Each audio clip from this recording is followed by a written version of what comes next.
morning, students. I hope you all are doing fine.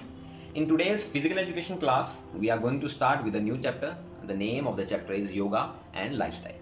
So, before we start the chapter, let us understand the meaning of both the terms, which is yoga and lifestyle. So, first of all, we have yoga. According to Patanjali, and Patanjali का नाम आप सभी ने सुना होगा, महर्षि Patanjali is also known as the father of yoga. According to him, yoga is a union of individual soul with the supreme soul, जिसे हम हिंदी में कह देते हैं आत्मा का परमात्मा से मिलन. और अगर हम इसे और इजी लैंग्वेज में कहें तो it can be said as yoga is a way to join God. योग एक रास्ता है जिसके थ्रू हम भगवान से मिल सकते हैं. अब हम बात कर लेते हैं लाइफस्टाइल का मतलब क्या है.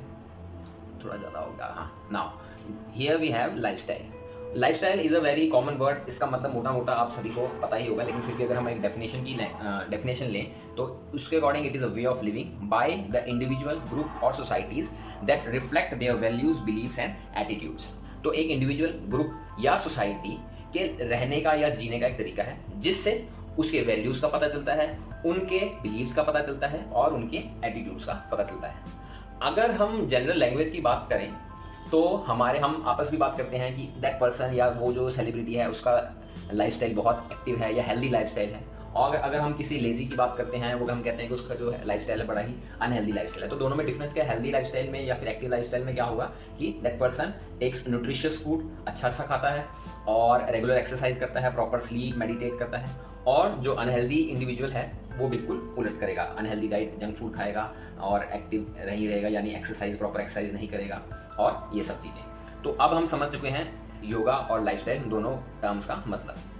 अब एक जो चीज़ है जो इस चैप्टर में बार बार आएगी, which is called the term is called asanas. तो आसन का मतलब और आसन कितने टाइप के होते हैं अब ये भी हम समझ लेते हैं. सबसे पहले will try to understand the meaning of asan. Asan is the position और पोस्चर ऑफ अ बॉडी. जैसे जब हम फोटोग्राफ अपनी खिंचवाते हैं तो हम पोज लेते हैं, कभी हम जो है we are putting a hands in a hair, तो हम फोटो खिंचवा रहे हैं. उसी तरह से आसन भी क्या है, एक पोजीशन है बॉडी की, या हम कह सकते हैं पोस्चर है बॉडी का. हम एग्जांपल के तौर पे ले सकते हैं, हम ताड़ासन करते हैं मॉर्निंग में, इसमें हम अपने फिंगर्स को इंटरलॉक करके पूरी बॉडी को हम स्ट्रेच करते हैं. या फिर अगर हम बात करें पश्चिमोत्तानासन की, जिसमें हम बैठ के लेग सीधी करके अपने टोज को पकड़ते हैं और अपना फोरहेड ट्राई करते हैं नीज को टच करने की. तो दिस इज कॉल्ड आसन. अब जब हम आगे चलते हैं तो हम देखते हैं कि देयर आर 3 टाइप्स ऑफ आसन. सबसे पहला जो हमारे पास टाइप है या कैटेगरी है, it is called cultural asanas. और सामने उसका लिखा भी हुआ है कि पर्पस क्या है, for the fitness of the body. Cultural asans करने से we can make a body fit. Example के तौर पे हम दोबारा से ले लेते हैं ताड़ासन की बात, which makes a body healthy and fit, और हमारी लेग्स को स्ट्रेंथन करता है, हमारी बॉडी को स्ट्रेच करता है. सेकेंड हम एग्जाम्पल ले लेते हैं दोबारा से पश्चिमोत्तानासन का, जिसमें हम बैठ के अपने टोज को टच करते हैं, तो जिसमें हमारी हैमस्ट्रिंग मसल, हमारी जो लोअर बैक है वो स्ट्रेच होती है और हमारी बैक स्ट्रेंथन होती है. तो वो सभी asanas which are done for the fitness of the body are called cultural asanas. Second category we have meditative asanas. As the name suggest, नाम से ही पता चल रहा है, the asanas which are use for meditation और which are use for relaxing the mind and increasing the focus. तो इसमें आ जाएगा हमारे पास वो सभी आसन्स जिनमें बैठकर, या वो आसन्स जिनमें हम मेडिटेशन कर सकते हैं. हम एग्जाम्पल के तौर पे ले सकते हैं padmasana, which is also known as a lotus pose. या अगर हम और सिंपल आसन लें, सुखासन. सुखासन में क्या है, हमने सिंपली अपने लेग्स को क्रॉस करना है और जो है बैठ के हमने आंखें बंद करके मेडिटेशन करनी है. तो these are the examples of meditative asanas. Third we have relaxative asanas. ये भी बिल्कुल नाम से ही पता चल रहा है कि दो asanas which are used for the relaxation. तो for the relaxation of mind as well as the body. तो इसका बड़ा ही पॉपुलर एग्जाम्पल है हमारे पास शवासन. शवासन में क्या है, हमको बस लेट जाना है मैट पर. तो this is a example of a relaxative आसन.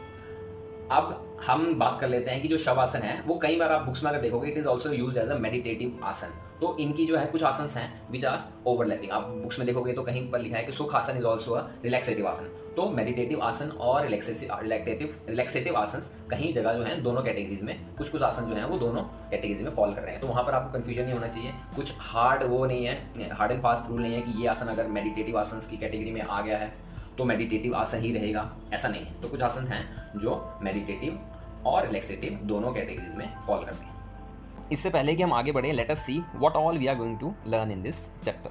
सो according to the first point, asanas as preventive measure so in the first point they are talking about कि asanas can be use as a preventive measure, और क्या क्या prevent कर सकते हैं, they have given in the consequent points. First of all they have mention obesity, second it is given as diabetes, asthma and hypertension. इसके अलावा भी बहुत सारे डिजीजेज हैं जो योगा से प्रिवेंट हो सकते हैं और योग करने से क्योर भी हो सकते हैं. तो हमारे सिलेबस में सिर्फ यही 4 डिजीज़ हैं जिनको हम डीपली स्टडी करेंगे. तो सबसे पहले we are going to talk about obesity.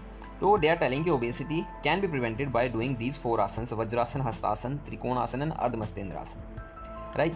और they have also discuss the procedure of doing these asanas, कि इन आसन्स को करना कैसे है, इन आसन्स को करने के बेनिफिट्स क्या हैं, and what are the contraindications. Contraindications मतलब कौन लोग इन आसन्स को ना करें, या जब इन आसन्स को करना है तो किन किन बातों का ध्यान रखना है, ये सभी चीज़ें जो हैं कॉन्ट्रा इंडिकेशन में आ जाएंगी.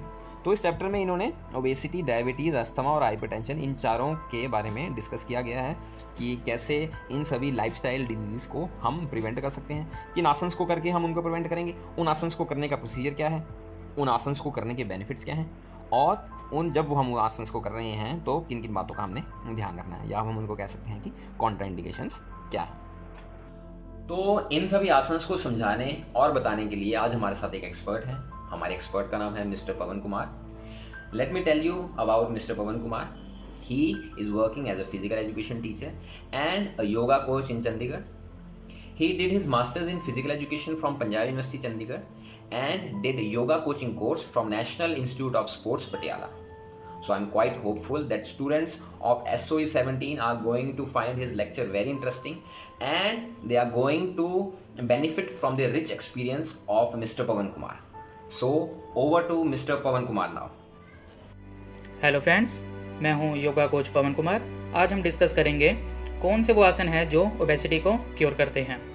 First vajrasana, second hastasana, third trikonasana and fourth ardhamatsyendrasana. इसके अलावा पश्चिमोत्तान आसन, उठान पदासन, हल्लासन भी हो सकते हैं, बट हम इन्हीं 4 आसन के बारे में डिस्कस करेंगे क्योंकि ये हमारे सिलेबस में है. वज्रासन. वज्रासन जो है वो एक मेडिटेटिव पोस्चर है जिसे हम डायमंड पोज भी कहते हैं.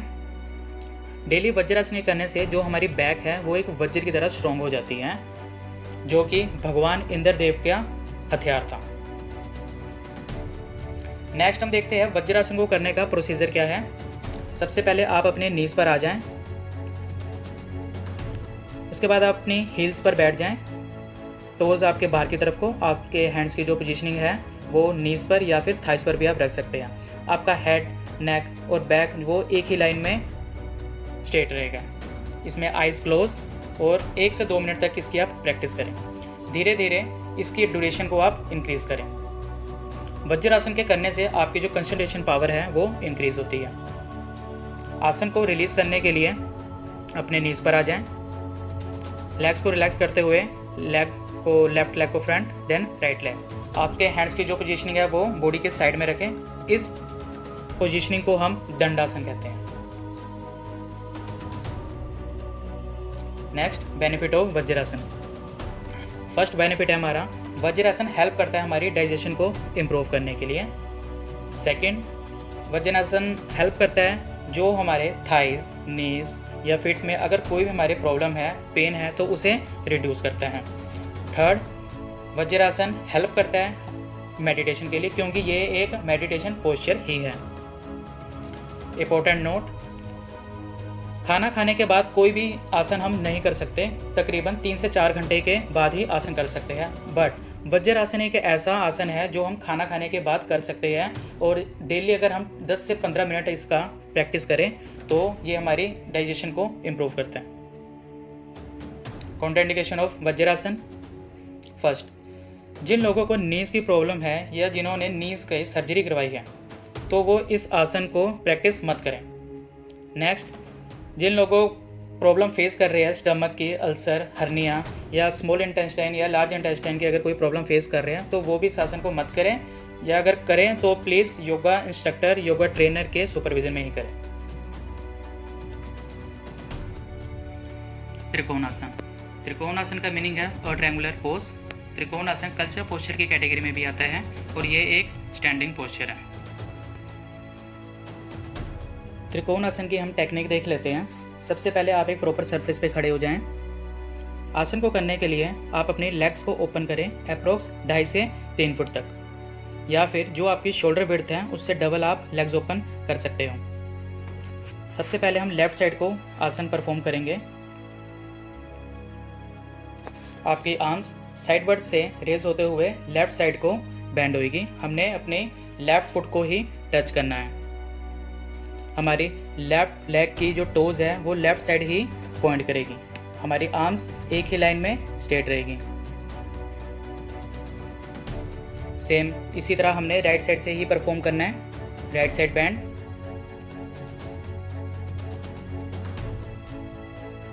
इस आसन को आप 15 to 20 सेकंड से स्टार्ट कर सकते हैं और धीरे धीरे इसकी टाइम लिमिट इंक्रीज कर सकते हैं।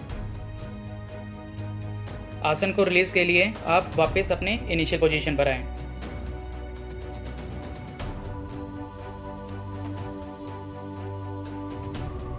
बेनिफिट ऑफ त्रिकोण आसन। फर्स्ट, त्रिकोण आसन जो हमारे वेस्ट लाइन में फैट जमा होता है, या फिर आप कह लो जो वेस्ट लाइन में टायर्स बने होते हैं, तो इसको रिमूव करता है। सेकंड, त्रिकोण आसन फ्लेक्सिबिलिटी इंप्रूव करता है हमारी ट्रंक मसल की। थर्ड, त्रिकोण आसन एसिडिटी को भी रिड्यूस करता है। कॉन्ट्राइंडिकेशन ऑफ त्रिकोण आसन। जिन लोगों को हामस्ट्रिंग इंजरी है तो वो इस आसन को अवॉइड करें। सेकंड, जिन लोगों को बैक इंजरी है तो वो भी इस आसन को अवॉइड करें, या फिर त्रिकोण आसन को करने के लिए जो आप बेंड होते हैं तो आप नीज तक ही बेंड होएं, या फिर आप जो ये आसन है वो योगा इंस्ट्रक्शन के सुपरविजन में ही करें।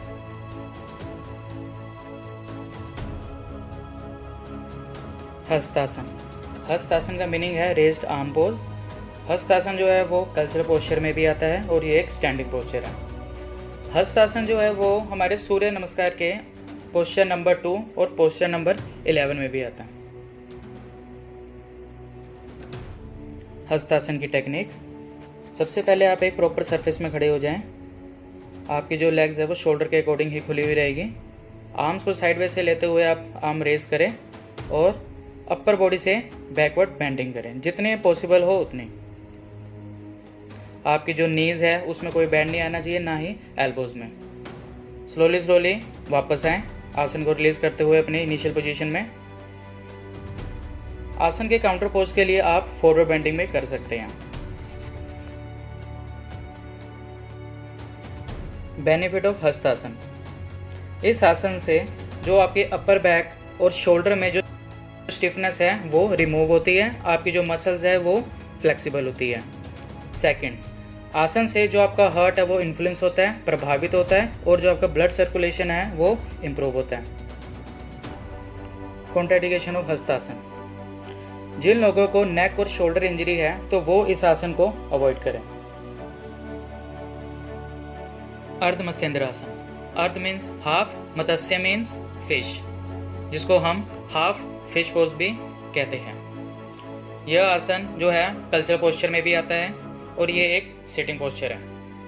अर्ध मत्स्येंद्र का नाम जो है वो हठ योगी के जो फाउंडर है योगी मत्स्येंद्र नाथ, उनके नाम से लिया गया है। अर्ध मत्स्येंद्र आसन की टेक्निक देख लेते हैं। सबसे पहले आप दंडासन में बैठ जाएं, पांव सामने की तरफ। इसके बाद आप लेफ्ट लेग को फोल्ड करके राइट थाई के नीचे प्लेस करें और राइट लेग को लेफ्ट नी के पास प्लेस करें। इसके बाद लेफ्ट हैंड को राइट नी से क्रॉस ओवर करते हुए राइट टो को पकड़ें और राइट हैंड को पीछे की तरफ फ्लोर या ग्राउंड में रखें। नेक को पीछे की तरफ अपोजिट डायरेक्शन में रखें। आपके दोनों शोल्डर और चिन की अलाइनमेंट जो है वो सीधी हों। आसन को धीरे धीरे रिलीज करें और सेम दूसरी तरफ से भी करेंगे। आसन को हम 30 सेकंड से कर सकते हैं। धीरे धीरे इसकी टाइम लिमिट बढ़ाएं और 1 मिनट तक आसन को करें। जो भी हमारे ट्विस्टिंग वाले पोस्चर होते हैं वो हमारे डायबिटीज को कंट्रोल करते हैं। धीरे धीरे आसन को रिलीज करें और अपने सेम इनिशियल पोजीशन में आ जाएं। बेनिफिट ऑफ अर्ध मत्स्येंद्र आसन। फर्स्ट, यह आसन हमारी स्पाइन की फ्लेक्सिबिलिटी को इम्प्रूव करता है। सेकंड, यह आसन डायबिटीज़ और अर्थराइटिस को भी क्योर करता है। थर्ड, यह आसन हमारी लीवर, पैनक्रियास और किडनी की फंक्शनिंग को भी इम्प्रूव करता है। कॉन्ट्राइंडिकेशन ऑफ अर्धमस्तिष्क आसन। फर्स्ट, प्रेगनेंसी के टाइम पे इस आसन को नहीं करना चाहिए। सेकंड, जिन लोगों को बैक इंजरी है, स्लिप डिस्क की प्रॉब्लम है, तो वो इस आसन की प्रैक्टिस मत करें।